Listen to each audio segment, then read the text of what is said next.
Salam saudara-saudara yang terkasih dalam Tuhan Yesus Kristus.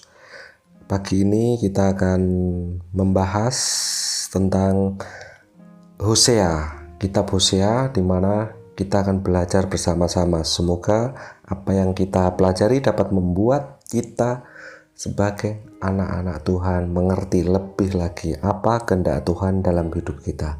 Saya harap hari ini saudara-saudara memiliki keadaan di mana kita diberkati, kita memiliki kesehatan yang baik, memiliki kekuatan untuk mendengar firman dengan baik. Renungan kita hari ini akan kita dasari dengan kitab Hosea 1 ayat 1 sampai dengan 3. Begini firman Tuhan dalam Hosea 1 ayat 1 sampai 3. Firman Tuhan yang datang kepada Hosea bin Beri pada zaman Uzia, Yotam, Ahaz, dan Hizkia, raja-raja Yehuda, dan pada zaman Yerobeam bin Yoas, raja Israel. Ketika Tuhan mulai berbicara dengan perantaraan Hosea, berfirmanlah ia kepada Hosea, "Pergilah, kawinilah seorang perempuan sundal, dan peranakanlah anak-anak sundal, karena negeri ini bersundal hebat dengan membelakangi Tuhan." Maka pergilah ia dan mengawini Gomer binti Diblaim, lalu mengandunglah perempuan itu dan melahirkan baginya seorang anak laki-laki.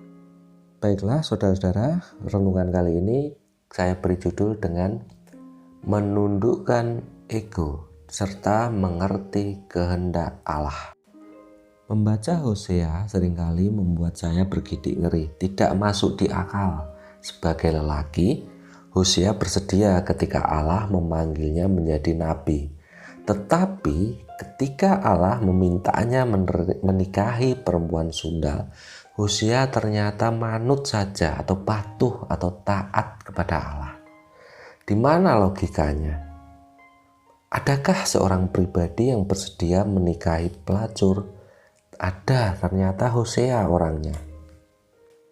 Saya berpikir sejenak, bagaimana Allah memerintahkan Hosea untuk menikahi seorang pelacur.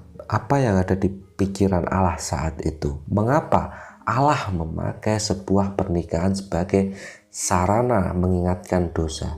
Apa tidak ada cara lain lagi untuk menyatakan dosa umat Israel kala itu? Memang tidak ada cara-cara yang lebih efektif sepertinya dalam kitab Hosea ini untuk menggambarkan betapa berdosanya umat Israel terhadap Allah, sehingga digambarkan dengan sebuah pernikahan dan persundalan seorang istri yang dimana Allah sebagai suami dan Israel sebagai istri. Bahkan dia memakai nabi sebagai penyambung lidah Allah, yaitu Hosea, untuk melakukan sesuatu yang nyata, yaitu menikahi seorang Gomer. Jika kita lihat oleh suara Nabi Amos yang pernah menyuarakan bagaimana Israel harus bertobat selama 30 tahun. Jadi Israel tidak mendengarkan Allah melalui Nabi Amos yang diutusnya selama 30 tahun, bukan waktu yang pendek. Makanya Allah memakai Nabi Hosea untuk menyatakan secara nyata bagaimana Israel harus bertobat, menggambarkan sebuah pelacuran yang dilakukan oleh istrinya Gomer, untuk menggambarkan betapa sakitnya hati Allah kala itu. Allah memerintahkan Nabi Hosea untuk merasakan bagaimana sakitnya hati Allah kala itu saat orang-orang Israel tidak mendengarkan Allah, bahkan bersundal dengan menyembah berhala-berhala. Begitu juga dengan pernikahan Nabi Hosea, supaya Nabi Hosea merasakan hati Allah. Saya percaya apa yang dirasakan Nabi Hosea ini mewakili hati Allah. Pernikahan adalah sebuah hubungan yang kudus, suci. Ada ikatan perjanjian yang kuat antara dua orang yang bersepakat menikah. Ikatan dan komitmen tidak bisa dipisahkan begitu saja. Seorang istri Israel yang berselingkuh bisa dihukum mati. Setiap orang Israel meyakini itu. Menariknya, merekalah yang sekarang ada di posisi istri penyeleweng di mata Allah. Allah menggambarkan hubungannya dengan Israel saat itu melalui pernikahan Hosea. Jika dihubungkan dengan kenyataan masa kini, bukankah acap kali kita juga bisa menyadari bahwa hubungan kita bersama Allah seperti hubungan cinta sepasang kekasih? Bukankah Alkitab seringkali menyebut Allah sebagai mempelai lelaki dan kita adalah gerejanya sebagai mempelai perempuannya? Ini menunjukkan betapa di mata Allah hubungan kita bersama dengan Dia adalah sesuatu yang serius. Saya ulangi, serius, bukan main-main dan kudus. Berapa kali kita mengabaikan suara Tuhan setiap hari? Sama seperti kita juga kerap mengabaikan suara dan perkataan kekasih kita dalam dunia ini. Sebanyak kita mengatakan cinta pada pasangan kita, sebanyak itu juga kita mendustainya. Kita melukainya. Begitu juga dengan kita melukai hati Allah. Sebanyak itu juga kita mengabaikan bahwa kenyataan Allah ada, Allah hadir, Allah nyata. Oleh karena itu, kita bisa bayangkan betapa pedihnya perasaan Allah ketika Dia meminta Hosea menikahi seorang perempuan sundal. Saya yakin sebagai Allah, Dia penuh kasih. Sungguh Allah ingin beri yang terbaik bagi Hosea. Tetapi Hosea memahami maksud hati Allah dan dia menurut karena dia tahu bahwa hidupnya akan dipakai Allah untuk menegur dan menyelamatkan bangsanya. Dia menurut dan dia sekali lagi taat. Tidak ada pemberontakan, tidak ada perbantahan di sana. Saya berharap kisah Hosea membuat kita berefleksi secara terus-menerus mengenai hubungan kita bersama Tuhan. Jangan menganggap Tuhan tidak melihat isi hati kita dan tidak merindukan kita. Kebaktian minggu kita dan semua aspek ritual kita adalah perjumpaan kita bersama dengan Allah. Meski secara kasat mata, Anda dan saya tidak bisa melihat Tuhan, tetapi Dia nyata, Dia hadir. Angin, matahari, semua helaan nafas menyatakan kasih dan kehadiran Allah. Karena itu, jagalah hubungan kita dengan Allah dalam taat dan setia. Seperti pada Kolose 3 ayat 23 mengatakan, apapun yang kamu lakukan, lakukanlah dengan segenap hatimu, seperti untuk Tuhan dan bukan untuk manusia. Saudara-saudara, percayalah, Dia pribadi yang punya hati dan perasaan. Dia mengasihi kita meskipun kita mengabaikannya. Apalagi kita jika selalu peduli pada Dia dan perasaannya.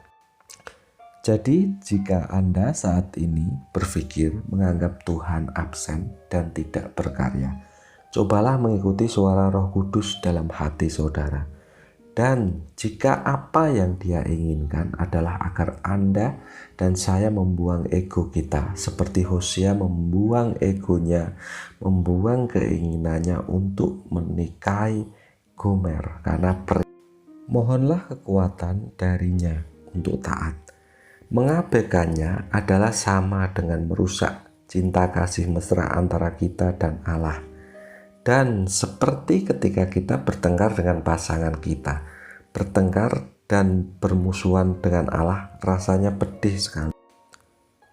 Meskipun dalam perjanjian lama digambarkan betapa Allah sepertinya kejam, sepertinya Allah sering menghancurkan sesuatu yang dimiliki oleh bangsa Israel, yaitu umat pilihannya. Tetapi di balik semua itu, tujuan Allah kepada bangsa Israel adalah mengasihinya. Hanya satu, mengasihinya.